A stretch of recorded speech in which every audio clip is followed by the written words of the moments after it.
బాలాపూర్ గణేష్ ఉత్సవ కమిటీలో అన్ని వర్గాలకు ప్రాతినిధ్యం కల్పించాలి అంటూ బడుగు బలహీన వర్గాల ప్రజలు నిరసనకు దిగారు.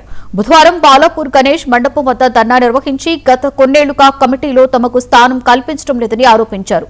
గణేష్ ఉత్సవ కమిటీ సభ్యుల వివరాలతో పాటు చందాలు, హుండీ ఆదాయ లెక్కలను బహిరంగపరచడానికి డిమాండ్ చేశారు. భక్తులతో కొందరు అనుచితంగా ప్రవర్తిస్తున్నారంటూ ఆవేదన వ్యక్తం చేశారు. తమ డిమాండ్లను పట్టించుకోకపోతే ఉద్యమాన్ని మరింత ఉధృతం చేస్తామని బడుగు బలహీన వర్గాల ప్రజలు హెచ్చరించారు.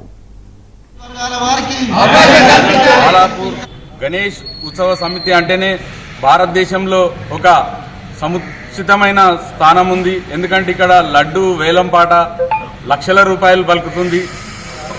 గణేష్ ఉత్సవాలను 9 రోజులు అందరూ ఊర్లో ఉన్నటువంటి ప్రజలందరూ కులాలకు అతీతంగా వచ్చి పూజలు నిర్వహిస్తారు, భజనలు చేస్తారు.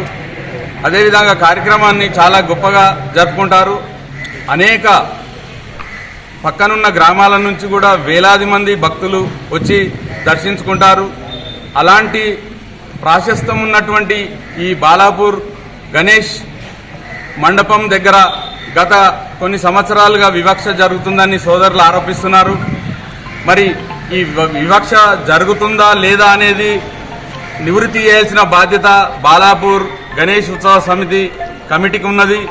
అలాగే ఊర్లో ఉన్న అన్ని పార్టీల నాయకులు, కుల పెద్దలు అందరూ ఈ విషయంపై చర్చించి ఒక చక్కటి నిర్ణయం తీసుకోవాల్సిన బాధ్యత మనందరిపైన ఉంది. బాలాపూర్ గణేష్ ఉత్సవ సమితి అంటేనే భారతదేశంలో